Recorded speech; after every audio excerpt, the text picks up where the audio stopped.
আহলান সাহলান ওয়া মারহাবা বিকুম, সালামুন আলাইকুম।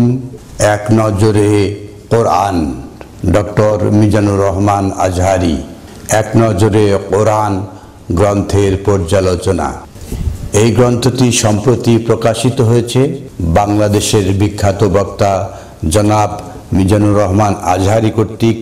সত্যায়ন প্রকাশন, ইসলাম টাওয়ার, সদরঘাট এই বইটি প্রকাশনা করেছেন। এছাড়াও এই বইটি অনলাইনে ব্যাপক হারে প্রচারণা করেছেন নলেজ পাবলিকেশন। অনলাইনে অর্ডার করুন, নলেজ পাবলিকেশন। ফোন নাম্বার দেওয়া আছে knowledgepublication.com/bd। ভিডিও, ছবি অথবা মেসেজ পাঠানোর জন্য হোয়াটসঅ্যাপ নাম্বার দেওয়া আছে। তো সুপ্রিয় দর্শক, সম্প্রতি এই বইটার ব্যাপক প্রচারণা অনলাইনে চলছে, ব্যাপক হারে বুস্ট করা হয়েছে। ফেসবুক অথবা ইউটিউব খুললেই এই বইটি সম্পর্কে তথ্য পাবেন। কিভাবে কোথায় পাওয়া যাবে এই বইটি সম্পর্কে ব্যাপক হারে বলা হচ্ছে। বাইতুল মোকাররমে এই বইটির মূল্য 1800 টাকা এবং পল্টনে নবাব টাওয়ারে এই বইটি স্মার্ট পাঞ্জাবি এই দোকানে এই বইটির মূল্য 1590 টাকা। তো এত দামে এই বইটা বিক্রি হচ্ছে কারণ বাংলাদেশে যে সমস্ত বক্তা রয়েছে তার মধ্যে মিজানুর রহমান আজহারি অন্যতম।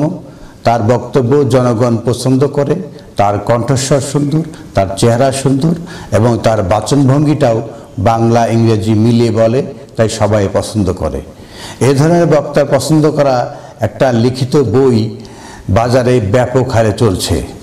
বইটির মূল্য অনেকের কাছে খুব বেশি নয়, কিন্তু সাধারণ জনের কাছে এই বইটির মূল্য অনেক অনেক বেশি। আসুন আমরা এই বইটি নিয়ে একটি পর্যালোচনা করি। বইটি প্রকাশ করেছেন সত্যায়ন প্রকাশন। এক নজরে কোরআন সর্বসত্য সংরক্ষিত বলছে কোরআন, কিন্তু বইটি এটা একটা বই যার সর্বসত্য সংরক্ষিত, মানে মালিক সংরক্ষণ করে রেখেছেন, এরা ওপেন রাখা হয় নাই। প্রথম সংস্করণ ফেব্রুয়ারি 2025, দ্বিতীয় মুদ্রণ ফেব্রুয়ারি 2025। বইটির মুদ্রণ ও বাধাই সহযোগিতায় ideal printing solution, e-commerce platform Rokomari, Wafi life এবং আলাদাবই.com। বইটির সর্বোচ্চ খুচরা মূল্য 1870 টাকা। বইটির শুরুতেই লেখকের কথা রয়েছে, তারপর রয়েছে সূচিপত্র। এখানে সূচিপত্রে আমরা দেখতে পাচ্ছি যে 114টি সূরা রয়েছে। এছাড়াও গ্রন্থপঞ্জি এবং আমার ভাবনা লেখা রয়েছে। এই বইটির নাম হলো এক নজরে কোরআন। তো আমরা মহাবিশ্বকর গ্রন্থ আল কোরআনে কোথাও পাই না কোরআন শব্দটি, হবে আল কোরআন অথবা কোরআনুন।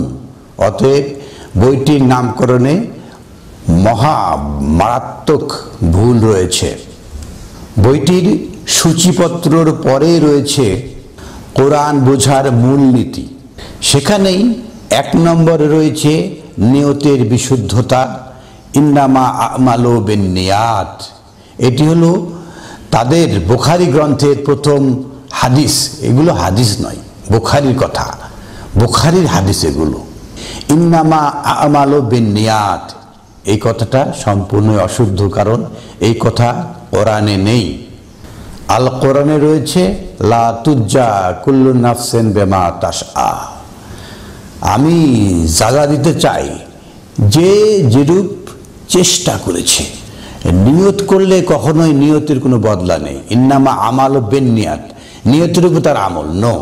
আল্লাহ বলছেন লিতুজ্জা কুল্লু নাফসিন বিমা তাশআ, প্রতিটা নাফস যা করেছে, চেষ্টা করেছে, তার বদলা রয়েছে, তার পুরস্কার রয়েছে। নিয়তের কোনো পুরস্কার নেই। তাহলে কোরআন বোঝার মূলনীতি তারা বুখারীর হাদিস, এটা আল কোরআনের হাদিস নয়, সেখান থেকে নিয়েছে। তার পরের অধ্যায় রয়েছে কোরআন সংকলনের ইতিহাস। এখানে আল কোরআন বলতে পারেনি অথবা কোরআনুন বলতে পারেনি, মানে কোরআন এই শব্দটা আল কোরআনে নেই। তাহলে কোরআন বোঝাচ্ছে না, আল কোরআন বোঝাচ্ছে না। এখানে কয়েকটি ধাপ রয়েছে। প্রথম ধাপ নাবি এর যুগ। আসলে আল কোরআনে নাবি এর যুগ নেই। মুহাম্মদ রাসূলুল্লাহ, মুহাম্মদ হলেন আল্লাহর রাসূল, নাবি বলা হয় নাই। তারপরে বলেছে আবু বকরের যুগ, তারপরে রয়েছে উসমানের যুগ। এরা কোরআনকে যুগে যুগে নাজিল হয়েছে মনে করেন, কিন্তু সূরা ফুরকানের 32 নম্বর আয়াতে বলা হয়েছে কোরআন একসাথে নাজিল হয়েছে। এই এক নজরে কোরআন এই গ্রন্থের 25 পৃষ্ঠায় রয়েছে সূরা ফাতিহা। এখানে তারতিব বিন নুজুল, নাজিলের ধারাবাহিকতা তথা কোন সূরার পর কোন সূরা নাজিল হয়েছে তা বিবেচনা এটি পঞ্চম সূরা মাআযাল্লাহ। এর আগে সূরা মুদাসসির এবং পরে সূরা নাহাব নাজিল হয়েছে। কি ধরনের অসত্য কথা বলা হচ্ছে? মহাবিশ্বকর গ্রন্থ আল কোরআনের আরেক নাম ফুরকান। সূরা ফুরকানের 32 নম্বর আয়াতে বলা হচ্ছে ওয়াকাল আল্লাযিনা কাফারু, আর কাফিররা বলে লাউলা নুজ্জিলা আলাইহি আল কোরআন জুমলাতান ওয়াহিদা। এখানে আল কোরআন বলা হচ্ছে, কোরআন বলা হচ্ছে না। যে কাফেররা বলে এই কোরআন জুমলাতান ওয়াহিদা, একবারে কেন নাজিল হলো না? তাহলে এই কোরআন কিভাবে হবে? একবারে কোরআন নাজিল হবে। জুমলাতান ওয়াহিদা বারে বারে নাজিল হলো না কেন? এটার কাফেররা বলে কাযালিকা, এইভাবেই নাজিল হয়েছে একবারে। কাফেরেরা খণ্ড খণ্ড করে শুনে, বাস্তবপক্ষে কাযালিকা একবারে নাজিল হয়েছে লি মুসাব্বিতা বিহি, যাতে আপনি দৃঢ় হতে পারেন, ফুয়াদাকা আপনার অন্তরে। আল কোরআন একবারে নাজিল হয়েছে লি নুসাব্বিতা বিহি, যাতে আপনার অন্তরে ফুয়াদাকা দৃঢ় হয়। ওয়া রাত্তালনাহু তারতিলা, আপনি রাত্তাল করবেন। কোনো প্রসঙ্গ আসলে সেই প্রসঙ্গকে আপনি গুছিয়ে গুছিয়ে পাঠ করবেন। তারতিলা, রাত্তালনাহু তারতিলা। ওই বিষয়কে আপনি মনে করেন যে আল কোরআনে যদি সিয়াম খুঁজেন, সিয়াম কোথায় কোথায় রয়েছে এক জায়গায় নিয়ে আসেন, তাহলে আপনি সিয়াম বুঝতে পারবেন। যখন সালাত বুঝতে চান যে 99 বার রয়েছে আল কোরআনে, 99টা আয়াত গুছিয়ে গুছিয়ে পড়ুন, তাহলে আপনি সালাত বুঝতে পারবেন। এইভাবে রাত্তালনাহু তারতিলা, আপনি গুছিয়ে গুছিয়ে নিয়ে সুসংগঠিত করে নিয়ে তারতিল করেন, তাহলে আপনার বোধগম্য হবে। নুসাব্বিতা বিহি ফুয়াদাকা, তাহলে আপনার অন্তর এটা হবে দৃঢ়। আল কোরআন কখনোই ভেঙে ভেঙে নাজিল হয় নাই। ওনারা বলছেন নাজিলের ধারাবাহিকতা, নাজিলের ধারাবাহিকতা একটি, একবারে জুমলাতান ওয়াহিদাতান, একবারে নাজিল হয়েছে। এবং এখানে বলছে সূরা ফাতিহা নাজিলের ধারাবাহিকতায় প্রথম সূরা নয়, এটি পঞ্চম সূরা। এবং এর আগে সূরা মুদাসসির এবং পরে সূরা লাহাব নাজিল হয়েছে। মাআযাল্লাহ। এক নজরে কোরআন এই গ্রন্থটা বিক্রি করার জন্য অসত্য তথ্য দিয়ে অনলাইন, ইউটিউব, বিভিন্ন চ্যানেলে বুস্টিং করে, সামাজিক যোগাযোগ মাধ্যমে বুস্টিং করে এই ধরনের অফার দিয়েছে। প্রথম 2 জনকে উমরা করার সুযোগ দেওয়া হয়েছে। এই যে উমরা করার সুযোগ দেওয়া হয়েছে, তার মানে কি সেল যাতে বৃদ্ধি পায়, এই অসত্য তথ্য দিয়ে মানুষকে কিভাবে বিভ্রান্ত করা যায়। আসলে হজ ছাড়া উমরা করা যায় না। হজ হলো প্রধান শোভা, এই যে বিশ্ব জাগরণী শোভা হজ, সমস্ত বিশ্বের উলুল আলবাবদের জমায়েত হজ শোভা। তারপরে বর্ধিত শোভা উমরা। তো মূল শোভা না হলে বর্ধিত শোভা কিভাবে হয়? তো এই ধরনের তারা হজ এবং উমরা প্যাকেজ করে থাকে এবং এই ধরনের প্রচার প্রপাগান্ডা চালিয়ে থাকে।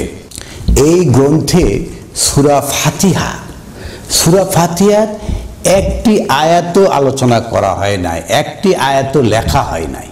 এখানে সূরা ফাতিহার একটি আয়াত এখানে উচ্চারিত হয় নাই।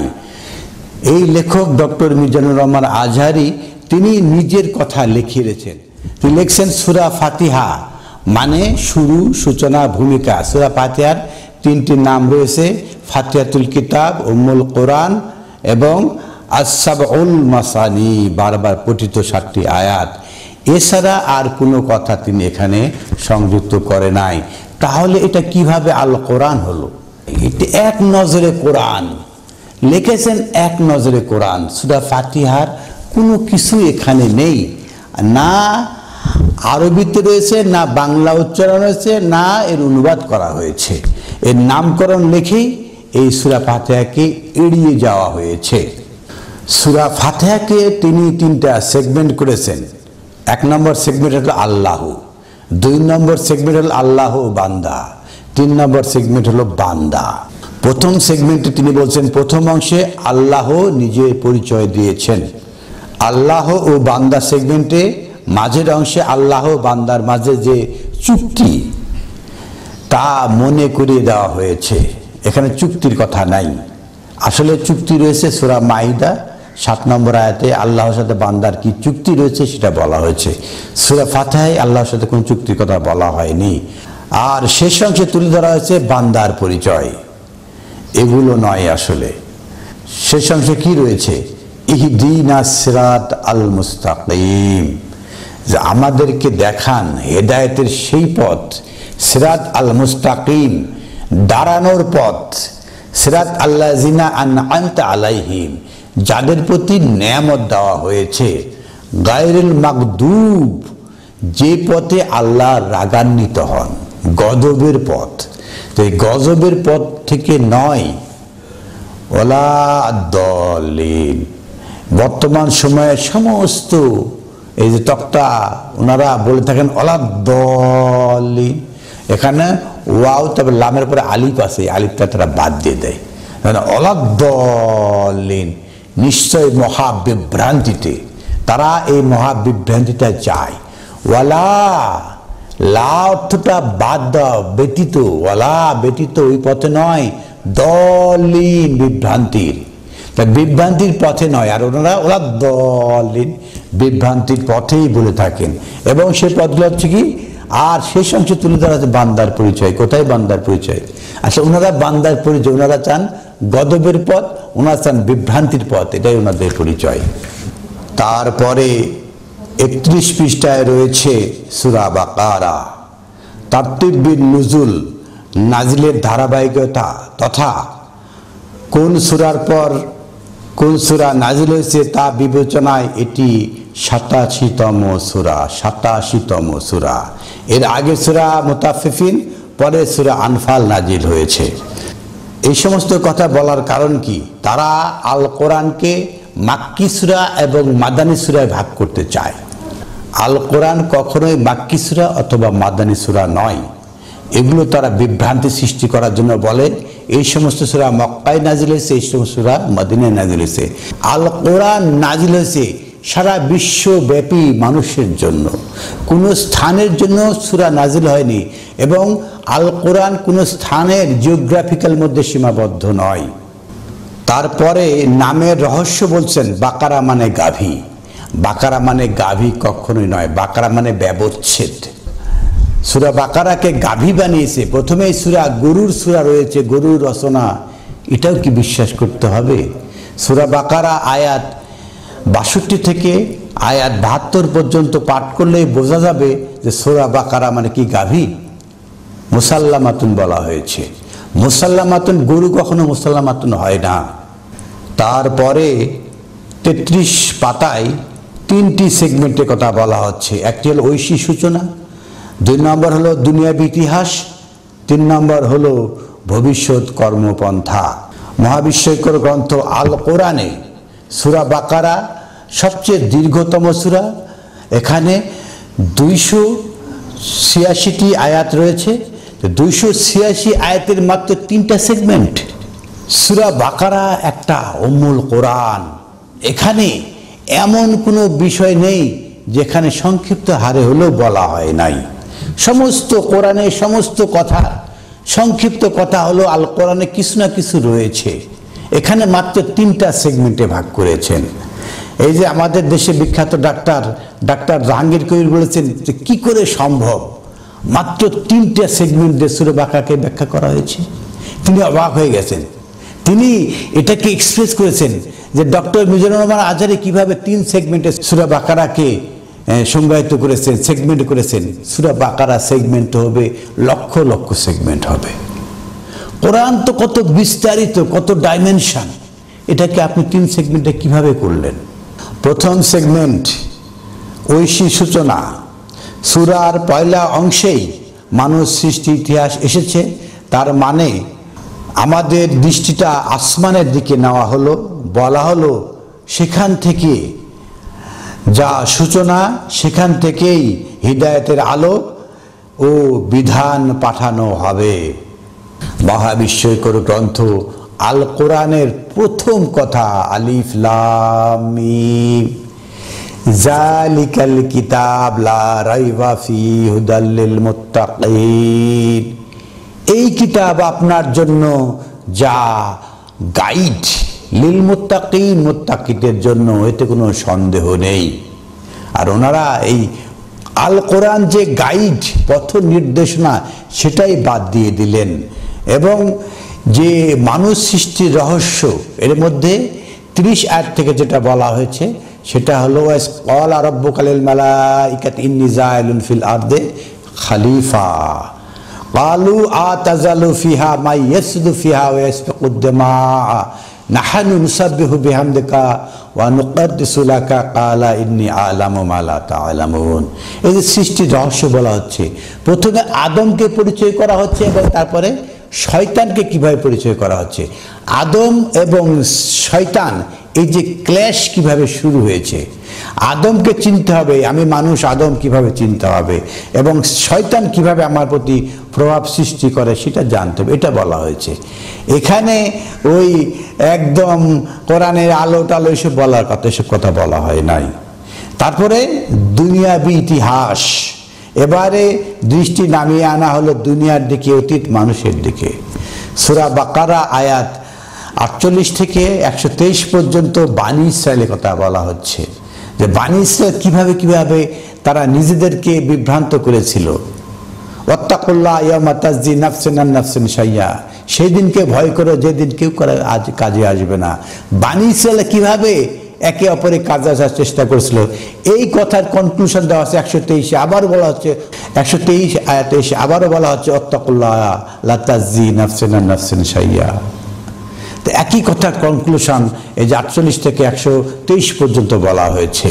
এর মধ্যে বানী ইসরায়েলের ইতিহাস বলা হয়েছে, কিভাবে বানী ইসরায়েলরা পদে পদে পদে পদে তারা বিভ্রান্ত হয়েছিল। এর মধ্যে রয়েছে যে বাকারা ব্যবচ্ছেদের কাহিনী, এরা গরু বানিয়েছে। এক নজরে কোরআন এই গ্রন্থে 31 থেকে 36 পর্যন্ত মাত্র 5টি পাতায়, পৃষ্ঠায় এই সূরা বাকারার 286টা আয়াতকে এক নজরে করেছে, কিভাবে সংক্ষিপ্ত করেছে।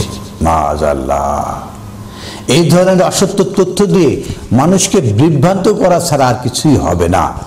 সূরা বাকারায় আমি যেটা বললাম যে সংক্ষিপ্ত সব কথা, সংক্ষিপ্ত কথা সূরা বাকারায় রয়েছে, সেগুলোকেই মাত্র 5 পৃষ্ঠায় করা সম্ভব। যেখানে বলা হচ্ছে এক নজরে কোরআন, আল কোরআন তো নেই, আল কোরআনের আরবি আয়াতগুলো নেই, তার অনুবাদ নেই, নিজের কথাগুলো ঢুকিয়ে দেওয়া হয়েছে।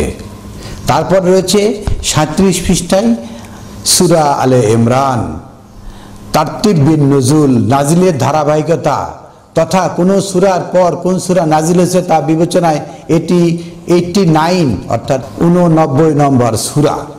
এর আগে সূরা আনফাল এবং পরে সূরা আহজাব নাজিল হয়েছে। একদম ডাহা অসত্য কথা। কোরআন, আল কোরআনের 3য় সূরা সূরা আলে ইমরান এইভাবে গুছানো হয়েছে, এটা জুমলাতান ওয়াহিদা, একই দিনে নাজিল হয়েছে। এক নজরে কোরআনের সূরা আলে ইমরানের 3টি সেগমেন্ট করা হয়েছে: মজবুত ঈমান, পরীক্ষা, আসমানি সাহায্য, বিজয়। এখানে যে সমস্ত কথা বলা হয়েছে তা ভয়াবহ, ভয়ঙ্কর। সেটা হলো 41 পৃষ্ঠায় বলা হচ্ছে ওভারভিউ, উহুদ যুদ্ধের প্রস্তুতি, মুনাফিকদের বিশৃঙ্খলা। মহাবিস্ময়কর গ্রন্থ আল কোরআনের কোথাও উহুদ যুদ্ধের প্রস্তুতি বলা হয় নাই। কোনো ধরনের যুদ্ধের প্রস্তুতির কথা আল কোরআনে নেই।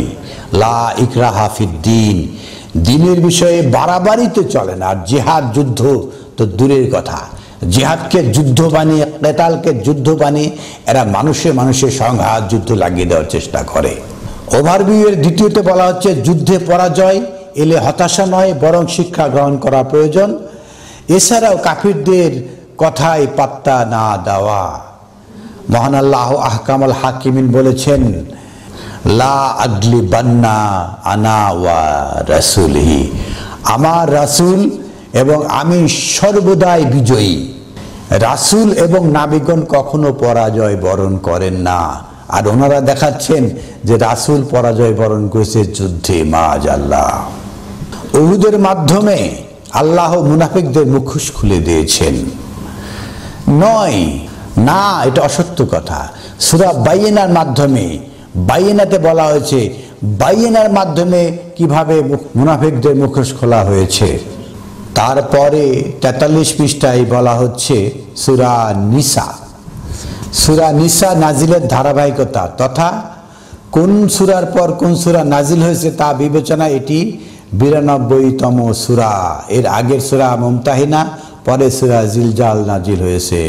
অসত্য কথা। সূরা আন-নিসা, এটা শুধু নারীদের কথা বলা হয় নাই। সূরা আন-নিসা পিছিয়ে পড়া জনগোষ্ঠীর কথা বলা হয়েছে।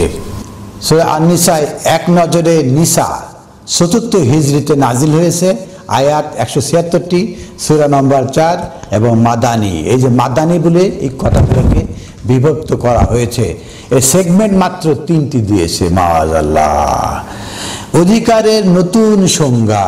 জাহেলি যুগে সুযোগ সুবিধা সব ছিল পুরুষ ও নেতাদের গোছের লোকদের জন্য, আল্লাহ সেটা ভেঙে দিলেন। নারী, শিশু, এতিম এরকম বঞ্চিতদেরকে অধিকারের আলাপে সংযুক্ত করলেন। এই কথাটা কিছুটা হলো সত্য আছে। এতদিনে ক্ষমতা মানে শোষণ, আল্লাহ বললেন ক্ষমতা মানে শোষণ নয়, বরং আমানত। এবং তৃতীয় সেগমেন্টে বলছেন যুদ্ধবন্দী ও অমুসলিমদের অধিকার। আল কোরআনে সূরা আন-নিসায় কোনো যুদ্ধের কথা বলা হয় নাই, কোনো যুদ্ধবন্দীর কথা বলা হয় নাই। কিন্তু এই ধরনের অসত্য কথা উত্থাপন করে যেখানে বলা হচ্ছে এক নজরে কোরআন, আসলে এটা কোরআন নয়, এটা আজহারির নিজস্ব বক্তব্য, নিজস্ব কথা।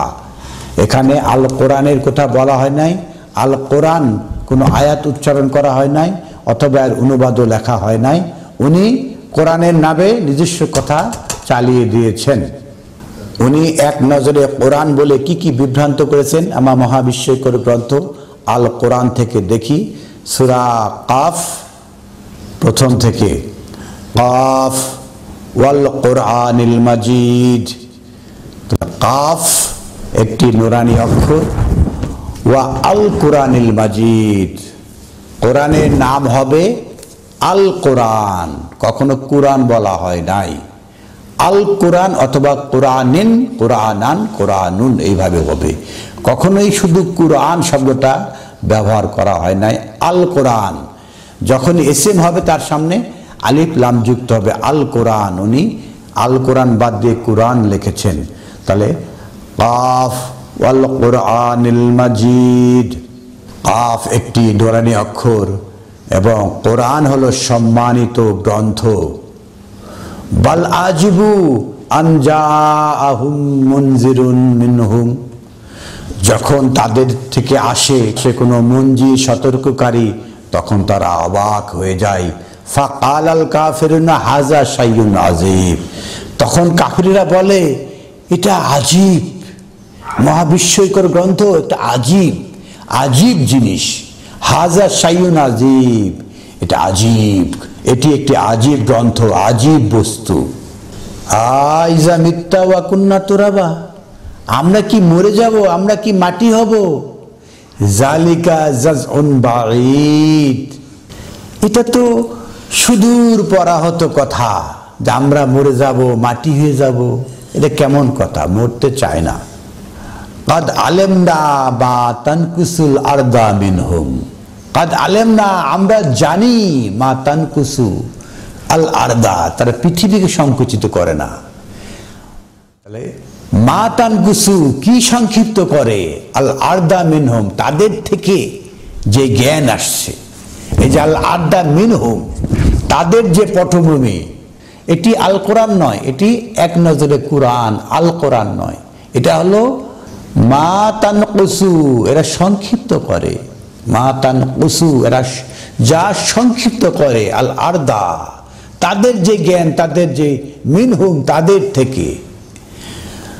ওয়া ইনদানা কিতাবুন হাফিজ, আর আমাদের নিকট রয়েছে কিতাবুন হাফিজ, সুসংরক্ষিত কিতাব।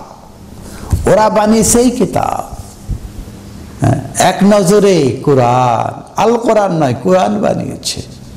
আর এটা হলো ওয়া ইনদানা, আমাদের নিকট রয়েছে কিতাবুন হাফিজ, সংরক্ষিত কিতাব, মহা যত্ন করে রাখা হয়েছে।